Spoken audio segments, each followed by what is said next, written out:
ಆಮ್ ಆದ್ಮಿ ಪಕ್ಷದ ಸಂಸದ ರಾಘವ್ ಚಡ್ಡಾ ಸಾರ್ವಜನಿಕ ಕಾಳಜಿ ವಿಷಯದ ಬಗ್ಗೆ ಧ್ವನಿ ಎತ್ತುವ ಮೂಲಕ ರಾಜ್ಯಸಭೆಯಲ್ಲಿ ಗಮನ ಸೆಳೆದಿದ್ದಾರೆ. ಟೆಲಿಕಾಂ ಕಂಪನಿಗಳು ದಿನಕ್ಕೆ 1.5 ಅಂದ್ರೆ 1.5 GB 1.5 ಇಂದ 2 GB ಅಥವಾ 3 GB ಯಂತಹ ದೈನಂದಿನ ಡೇಟಾ ಮಿತಿಗಳೊಂದಿಗೆ ರಿಚಾರ್ಜ್ ಯೋಜನೆಗಳನ್ನ ನೀಡುತ್ತವೆ. ಪ್ರತಿ 24 ಗಂಟೆಗಳಿಗೊಮ್ಮೆ ಡೇಟಾವನ್ನ ಮರುಹೊಂದಿಸುತ್ತವೆ.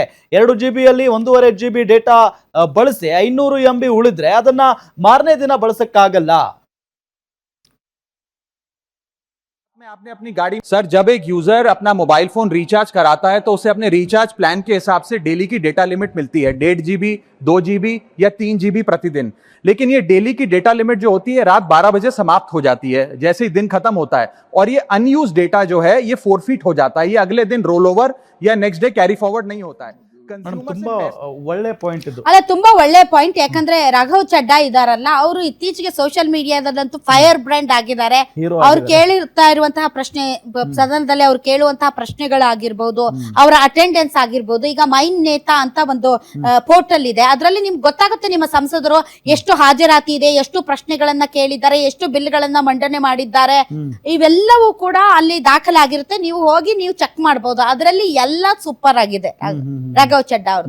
ಮತ್ತೆ ಇವತ್ತು ಅವ್ರು ಎತ್ತಿರುವಂತಹ ಪ್ರಶ್ನೆ ಏನು ಅಂತಂದ್ರೆ, ಈಗ ಅವ್ರು ಹೇಳ್ತಾ ಇರೋದು, ಈಗ ಏನು ಕಂಪನಿಗಳು ಏನಿದಾವೆ ಟೆಲಿಕಾಂ ಕಂಪನಿಗಳು ದಿನದ ಡಾಟಾ ಕೊಡ್ತವೆ ನಿಮ್ಗೆ. ದಿನಕ್ಕೆ 2 GB, ದಿನಕ್ಕೆ 1.5 GB ಅಂತ. ನಿಮ್ಗೆ ತಿಂಗಳಿಗೆ ಅಂತ ಕೊಡೋಲ್ಲ, ತಿಂಗಳಿಗೆ ಇಷ್ಟು ಡಾಟಾ ಅಂತ ಕೊಡೋದಿಲ್ಲ. ಪೋಸ್ಟ್ ಪೇಡ್ ಅಲ್ಲಿ ಕೊಡ್ತಾರೆ, ಪ್ರಿಪೇಡ್ ಅಲ್ಲಿ ಕೊಡಲ್ಲ. ಸೊ ನೀವು ದಿನದ ಡಾಟಾ ದಿನಕ್ಕೆ 1.5 GB ಅಥವಾ 2 GB ಅಂತ ನೀವು ತಿಂಗಳಿಗೆ ರೀಚಾರ್ಜ್ ಮಾಡಿಸ್ಕೊಳ್ತೀರಿ, ಹೌದಾ? ಈಗ ನೀವು ದಿನಕ್ಕೆ ಕೇವಲ 1 GB ಯೂಸ್ ಮಾಡಿದೀರಿ ಅಂತ ಇಟ್ಕೊಳ್ಳಿ. ನಿಮ್ಮ ರೀಚಾರ್ಜ್ ಪ್ಲಾನ್ ಪ್ರಕಾರ ಇನ್ನು 1 GB ಉಳಿದಿರುತ್ತೆ. ಆದ್ರೆ ರಾತ್ರಿ 12 ಗಂಟೆಗೆ ಅದು ಕ್ಯಾರಿ ಫಾರ್ವರ್ಡ್ ಆಗಲ್ಲ, ನಿಮ್ಗೆ ಅಲ್ಲಿ ಮುಗಿದೋಗುತ್ತೆ ಅದು ವ್ಯಾಲಿಡಿಟಿ. ಆ 1 GB ಏನಾಗುತ್ತೆ, ನೀವು ದಿನಕ್ಕೆ 2 GB ಅಂತ ದುಡ್ಡು ಕಟ್ಟಿರ್ತೀರಿ, ಹೌದಾ? ಆದ್ರೆ ನೀವು ಬಳಸಿರೋದು 1 GB.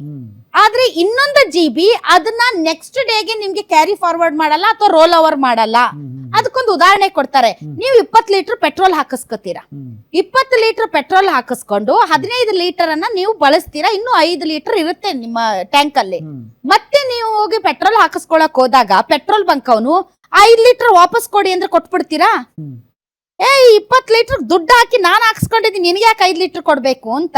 ಹಂಗೆ ದಿನಕ್ಕೆ 2 GB ಅಂತೆ ತಿಂಗಳಿಗಾಗೋಷ್ಟು ದುಡ್ಡು ಕೊಟ್ಟು ಇದ್ರಂತ ನಾನು 12 ಗಂಟೆಗೆ ನೀವು 1 GB ಯೂಸ್ ಮಾಡಿಲ್ಲ ಅಂತ ಅದನ್ನ ಹೆಂಗೆ ಕಟ್ ಮಾಡ್ತೀರಿ?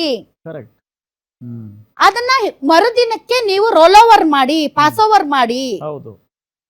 ಮತ್ತು ತಿಂಗಳಿಗೆ ಇಷ್ಟು ಅಂತ ಇರೋದನ್ನ ನಾವೇನಾದ್ರೂ ಬಳಕೆ ಮಾಡದೇ ಇದ್ರೆ ಅದನ್ನ ನೀವು ನೆಕ್ಸ್ಟ್ ಮಂತ್ ಪಾಸ್ ಓವರ್ ಮಾಡಿ. ಇಲ್ದೇ ಇದ್ರೆ ಈಗ ನಾವು ಹೇಗೆ ದುಡ್ಡನ್ನ ಬೇರೆಯವ್ರಿಗೆ ಹಾಕ್ತಿವಿ, ಅದೇ ರೀತಿ ನಮ್ಮ ಫ್ಯಾಮಿಲಿ ಮೆಂಬರ್ಸ್ಗೆ ನಾನು ಬಳಸದೇ ಇರೋದನ್ನ ನಾನು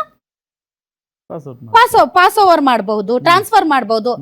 ಅದನ್ನ ಮಾಡಿ ಅಂತ ಅವರು ಈಗ ಪ್ರಶ್ನೆ ಎತ್ತಿದ್ದಾರೆ.